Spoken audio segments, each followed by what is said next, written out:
Assalamualaikum warahmatullahi wabarakatuh. Pada pertemuan pertama di kelas 11 IPA ini, saya akan membahas tentang sel.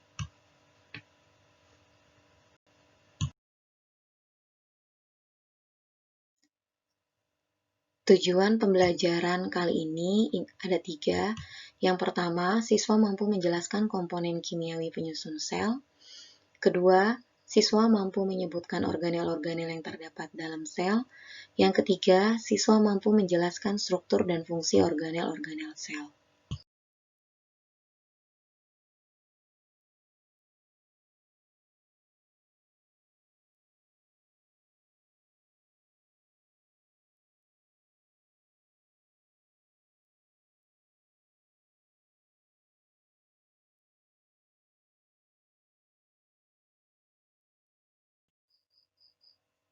Ada yang tahu apa itu sel? Sel adalah kesatuan struktural dan fungsional terkecil dari makhluk hidup. Saking kecilnya, sel itu harus dilihat menggunakan alat bantu, yaitu yang namanya adalah mikroskop. Waktu kelas 10 kalian sudah belajar tentang organisasi kehidupan. Jadi, bagian terkecil penyusun makhluk hidup itu sel. Sel bergabung membentuk jaringan, jaringan bergabung membentuk organ, organ bergabung membentuk sistem organ, dan sistem organ bergabung membentuk individu atau organisme. Di sini ada video gambaran tentang sel. Di sini digambarkan ada individu pohon. Pohon itu terdiri dari sistem organ dan juga organ. Ada organ daun, di mana organ daun itu kita lihat lebih dalam terdiri dari jaringan. Nah, jaringan itu nanti disusun dari bagian yang kecil, yang bulat-bulat, itu namanya adalah sel. Nah, karena sel sudah kecil dan menyusun satuan struktural dari makhluk hidup yang besar, makanya sel itu disebut sebagai satuan struktural terkecil. Dan kenapa disebut satuan fungsional terkecil? Karena di dalam sel ada bagian kecil-kecil yang namanya organel. Dan organel itu memiliki fungsi-fungsi tertentu yang bisa mendukung dari kerja si sel tersebut.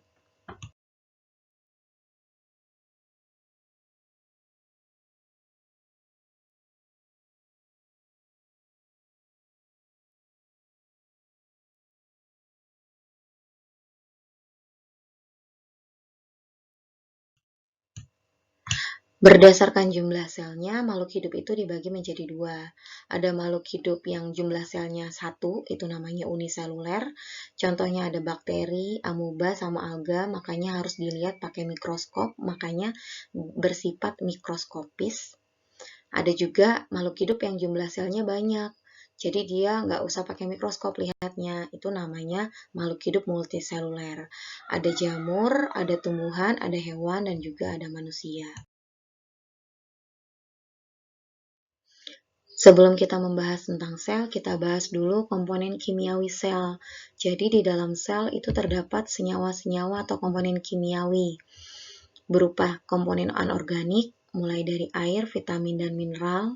Di sini ada banyak jenis mineralnya, dan ada komponen organik, yaitu ada karbohidrat, protein, dan juga asam nukleat. Nanti asam nukleat ada 2 macam, ada DNA, yaitu deoksiribonukleat asid, dan juga ada RNA ribonukleat asid.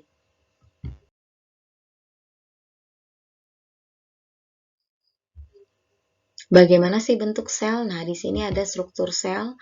Saya memberikan contoh 2 struktur sel. Ada sel hewan dan juga sel tumbuhan. Sel hewan yang abu-abu, yang tumbuhan ini agak orange. Nah, struktur sel itu ada organel di dalamnya, ada inti, ada mitokondria yang bentuknya kayak hotdog, ada peroksisom, ada retikulum endoplasma, ada badan Golgi, ada lisosom. Sedangkan pada sel tumbuhan ada yang besar bulat di tengah, namanya vakuola. Ada juga yang berwarna hijau, namanya adalah plastida, khususnya yang dikenal dengan nama kloroplas, dan lain-lain. Ini adalah struktur sel. Bagian-bagian sel kita bisa bagi menjadi 2. Ada bagian yang hidup disebut sebagai protoplasma, dan bagian yang mati namanya adalah inklusio. Protoplasma itu nanti ada sitoplasma yang berupa cairan sel, di mana cairan sel itu nanti terdapat organel, baik itu ada retikulum endoplasma atau RE, pembungkus sel ada membran sel, ada organel aparatus Golgi, mitokondria, ribosom, sentrosom, lisosom, plastida, dan vakuola. Akan kita bahas nanti satu-satu. Dan kalau nukleoplasma itu cairan sel juga, tapi adanya di dalam nukleus atau inti sel. Di dalam inti, selain nukleoplasma, ada nukleolus, itu nama lain dari anak inti, ada juga ada asam nukleat.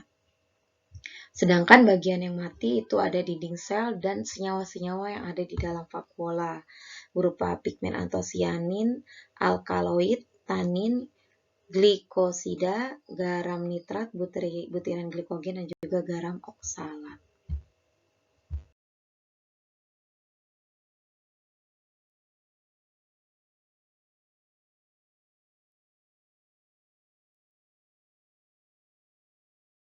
Organel pertama ada inti sel atau dikenal dengan nama nukleus.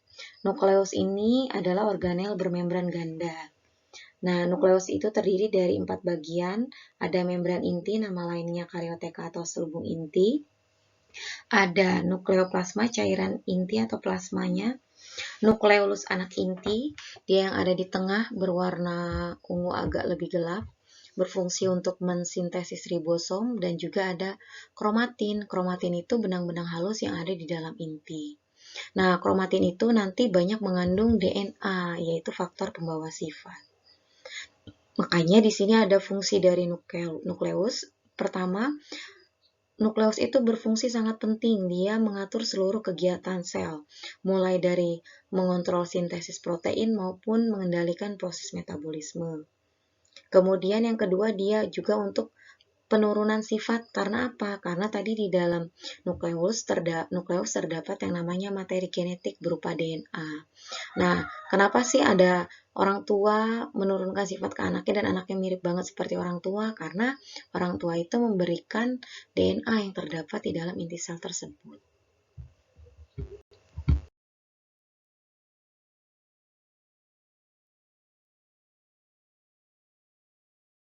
Organel kedua ada ribosom. Ribosom itu adalah suatu struktur yang bentuknya bulat-bulat atau butiran kecil. Nih, ribosom ada 2 macam, ada ribosom yang menempel, disebut ribosom terikat, ada ribosom yang ada di dalam cairan sitoplasma, namanya adalah ribosom bebas. Nah, ribosom bebas ini fungsinya adalah untuk mensintesis protein, di mana protein itu digunakan untuk membentuk enzim yang diperlukan untuk metabolisme dalam sel. Sedangkan kalau ribosom terikat yang menempel pada RE, itu fungsinya adalah untuk membentuk protein sekretori atau sekresi yang nanti dia akan dibungkus dan juga akan dikirim menuju ke organel selanjutnya dan bisa membentuk organel lainnya seperti lisosom.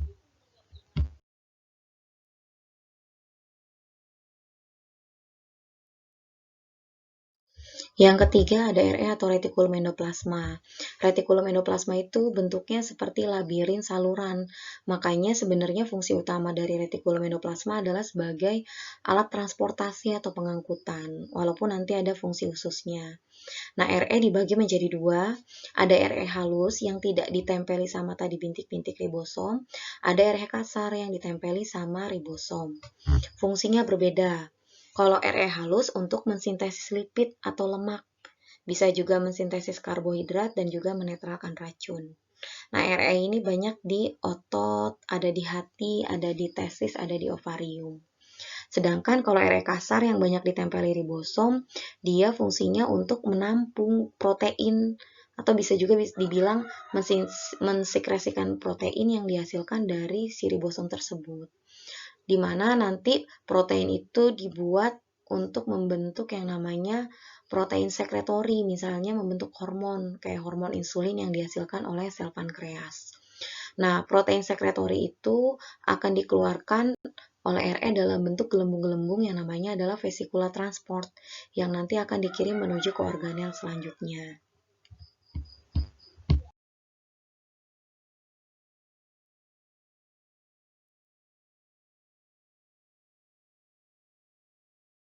Organel keempat ada badan Golgi atau aparatus Golgi. Nah, bentuknya mirip seperti RE, tapi dia bentuknya kantung pipi yang menumpuk. Nah, kalau pada tumbuhan, nama lain dari badan Golgi itu adalah diktiosom. Fungsinya banyak, dia untuk produksi, untuk pergudangan, ada pensortiran, dan juga pengiriman yang namanya produk. Nah, di sini untuk yang namanya badan Golgi fungsinya membentuk yang namanya vesikula yang berisi enzim untuk sekresi. Jadi dia itu menerima vesikula yang tadi dikirim sama RE, nanti diterima sama bagian cis dari yang namanya badan Golgi. Kemudian akan diolah oleh badan Golgi dan dikeluarkan melalui bagian transnya. Nah, badan Golgi juga untuk bisa membentuk makromolekul berupa polisakarida. Dia juga membentuk yang namanya dinding sel buat tumbuhan. Dan kalau misalnya vesikula transport itu bergerak menuju ke membran sel, dia bisa membentuk yang namanya membran plasma. Nah, vesikula transport ini isinya nanti bisa berupa enzim. Nanti enzim itu digunakan bisa untuk membentuk akrosom pada kepala dari yang namanya sperma.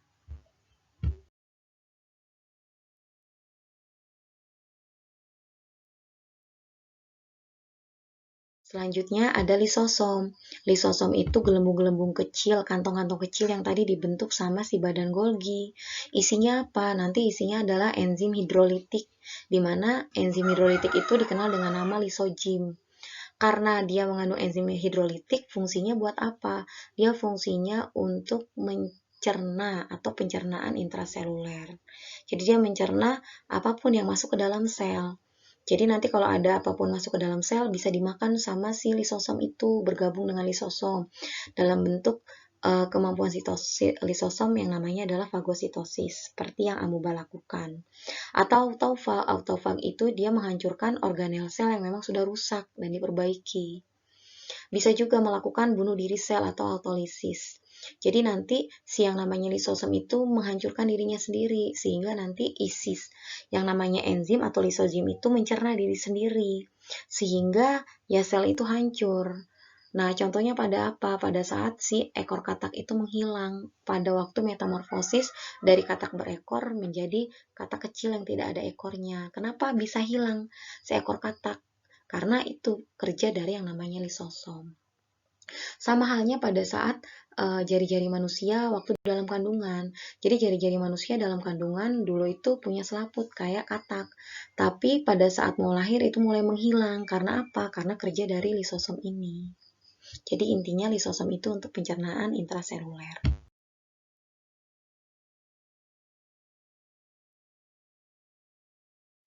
Organel keenam ada peroksisom. Peroksisom sama, dia bentuknya kantung kecil bulat seperti lisosom, tapi dia bedanya enzim yang dikandung adalah enzim oksidase sama enzim katalase. Sebenarnya saya ingin lebih menekankan kepada enzim katalase ini. Jadi enzim katalase itu berfungsi untuk menetralkan racun H2O2 atau hidrogen peroksida yang dihasilkan dari hasil sampingan metabolisme sel tubuh kita. Kalau nggak dikeluarkan itu bisa menyebabkan kematian. Nah, bagaimana cara supaya tidak beracun bagi tubuh kita? Ya itu, enzim katalase itu merubahnya si yang namanya H2O2 menjadi senyawa yang tidak beracun, yaitu adalah menjadi oksigen atau O2 dan juga H2O yaitu air. Nah, itu semua adanya banyak di dalam hati, makanya hati berfungsi sebagai penetral racun. Nah, selain itu dia juga untuk memecah yang namanya asam lemak menjadi molekul yang lebih kecil. Ketujuh ada glioksisom. Glioksisom itu mirip seperti peroksisom, bentuknya kecil, tapi dia adanya pada tumbuhan dan dia letaknya di jaringan penyimpan lemak pada biji. Jadi kalau biji itu pengen berkecambah, pengen tumbuh jadi tanaman baru, dia itu harus memecahkan cadangan makanan. Nah, cadangan makanan itu dipecah dari enzim yang terdapat di dalam glioksisom ini. Nah, nanti si yang namanya asam lemak dipecah menjadi gula, gula itu akan dipecah menjadi sumber energi yang digunakan oleh si kecambah biji itu untuk tumbuh.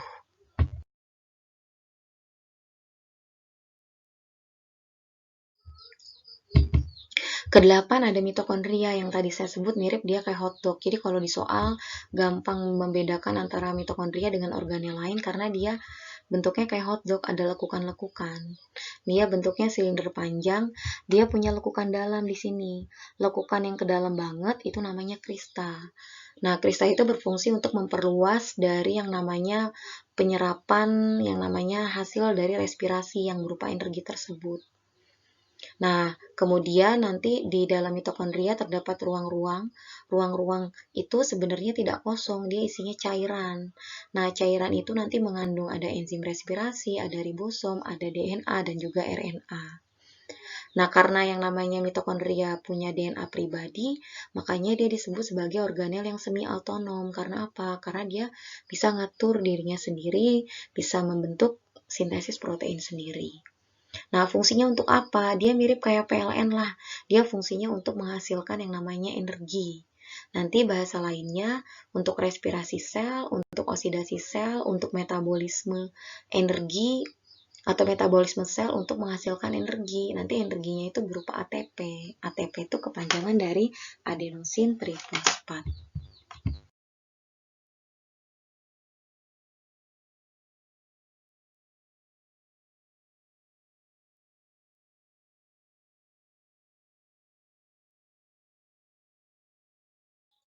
Kesembilan itu adalah organel penyimpan materi yang diselubungi sama membran ganda. Nah, plasida itu nanti ada 3 macam. Ada leukoplas, yaitu adalah plasida yang tidak berwarna. Dia biasanya disimpan buat cadangan makanan yang ada di dalam umbi-umbian. Dia juga ada 3 jenis. Kalau isinya amilum, namanya adalah amiloplas. Kalau isinya minyak, namanya elaioplas. Kalau isinya protein, namanya adalah proteoplas. Yang kedua, ada kromoplas, yaitu plasida yang mengandung pigmen tapi bukan warna hijau atau klorofil. Jadi dia warnanya warna lain, warna ada merah, ada coklat, ada biru, ada kuning, ada juga orange. Nah, biasanya kromoplas itu ada di bagian tumbuhan yang berwarna, kayak misalnya wortel, ada buah-buah tomat, tuh kemudian warna bunga itu kromoplas. Dan yang paling penting pengen dibahas itu adalah kloroplas. Nah, kloroplas itu adalah plasida yang khusus mengandung klorofil atau zat hijau daun. Nah, kloroplas akan dibahas secara sendiri. Jadi kloroplas itu bentuknya seperti lensa. Kemudian dia itu di dalamnya nanti ada tumpukan-tumpukan. Satu tumpukan-tumpukan uang itu disebut sebagai tilakoid. Nih, satu koin, tilakoid. Kalau tumpukan duitnya atau koinnya itu menumpuk, itu namanya adalah granum. Nah, kalau granum itu nanti numpuk banyak, itu namanya adalah grana. Nah, yang namanya organel kloroplas itu nanti banyak ruang-ruang kosong yang isinya cairan. Cairannya namanya adalah stroma. Kloroplas sendiri mirip kayak yang namanya mitokondria. Dia itu termasuk ke dalam organel semi otonom. Karena apa? Karena punya DNA sendiri dan juga ribosom sendiri. Fungsinya karena mengandung klorofil buat tempat fotosintesis.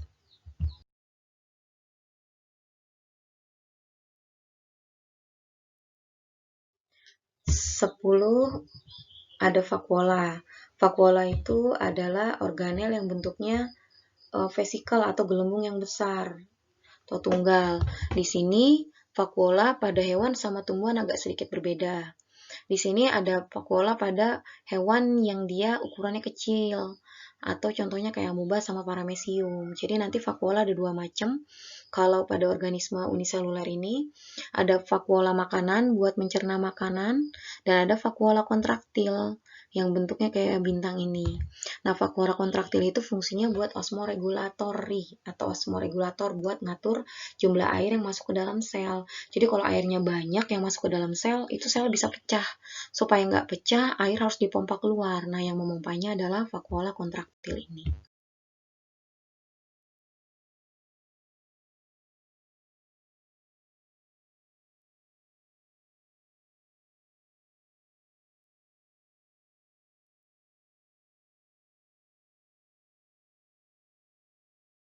Nah, kalau vakuola pada tumbuhan sedikit berbeda karena vakuola tumbuhan biasanya letaknya di tengah dan ukurannya besar. Nah, vakuola tumbuhan itu dia punya membran. Membran yang membatasinya namanya adalah tonoplas. Fungsinya apa sih? Biasanya nanti mirip kayak gudang lah yang namanya vakuola pada tumbuhan, buat nyimpan pigmen warna bunga, nyimpan gas, nyimpan senyawa beracun, nyimpan yang namanya produk buangan, dan dia juga membantu dalam proses pertumbuhan karena dia nanti yang buat nyerap air. Jadi air itu masuk itu nanti disimpannya di dalam vakuola. Ntar yang ngeluarin secara yang namanya osmoregulator untuk mengurangi yang namanya jumlah air. Itu fungsi dari yang namanya vakuola.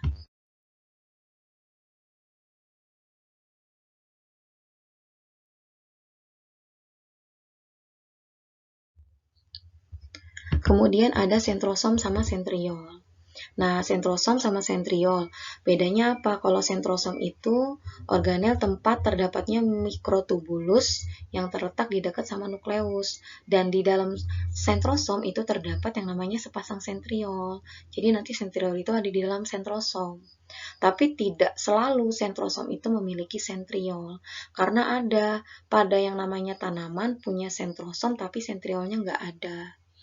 Nanti sentriol itu akan mengeluarkan benang-benang panjang atau mikrotubulus yang berfungsi untuk menarik kromosom pada saat proses pembelahan. Jadi pada saat pengen sel membelah jadi dua, kromosomnya itu ditarik sama si yang namanya mikrotubulus si sentriol ini. Jadi sentriol itu berperan dalam proses pembelahan sel.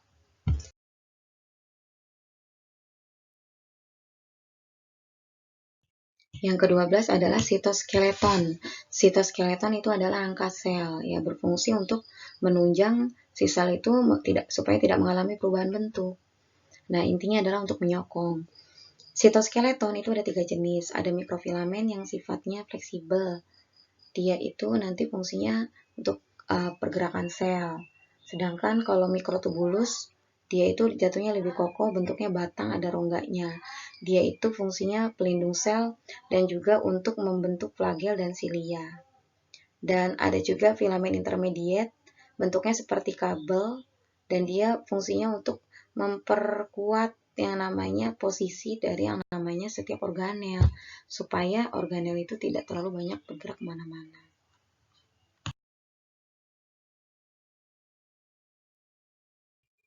Ke-13 ada dinding sel. Nah, dinding sel itu mirip kayak tembok.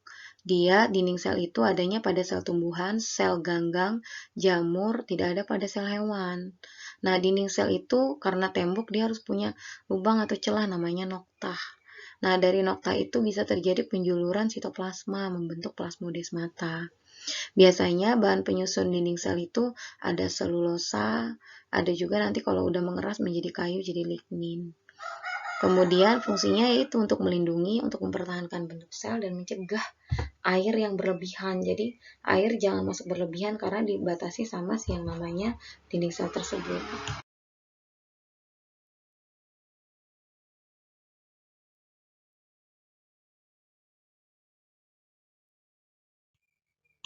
Empat-belas sitoplasma, yaitu cairan yang ada di dalam sel atau di dalam sel tapi di luar inti. Karena kalau di dalam inti namanya plasma inti. Di sini bentuknya koloid, jernih, cair. Di dalamnya udah ada protein, ada makanan-makanan. Dan ternyata sitoplasma bisa mengalami perubahan dari fase sol yang agak encer ke fase agak kental, namanya adalah fase gel, kemudian balik lagi. Contohnya kayak amuba bisa jalan-jalan karena ada perubahan fase ini. Fungsinya, tempat organel itu ya di sitoplasma, kemudian tempat terjadinya reaksi-reaksi di sitoplasma, tempat menyimpan molekul organik itu juga sitoplasma.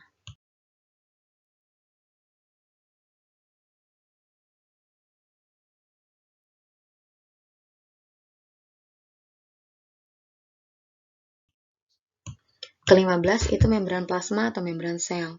Jadi membran plasma atau membran sel itu adalah selaput yang membungkus sel, sehingga isi sel itu tidak keluar kemana-mana. Dia bersifat semi permeabel atau selektif permeabel. Artinya dia nggak bisa sembarangan masuk, zat itu keluar masuk lewat membran sel, jadi hanya zat-zat tertentu saja. Nah, model yang disetujui untuk membran sel namanya adalah model mozaik fluida. Membran sel sendiri itu terdiri dari ada bahan lipid, ada karbohidrat, ada protein, ada lemak. Jadi nanti ada lipid, protein, karbohidrat. Nah, karbohidrat itu nama lainnya adalah glikogen. Nah, sebenarnya untuk membran sel sendiri terdiri dari 2 lapis fosfolipid. Jadi fosfolipid bilayer, ada fosfat, ada yang bagian bawahnya itu kakinya.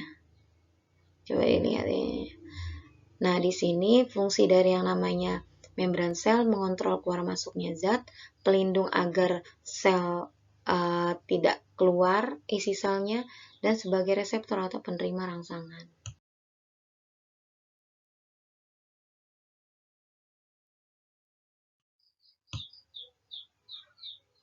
Di sini dapat kita lihat struktur membran plasma lebih jelas. Jadi membran plasma itu sekian dari saya kayak untuk sel 2 tumpuk roti. Nanti akan roti yang bagian atas itu yang lebih tebal itu mengandung kepala.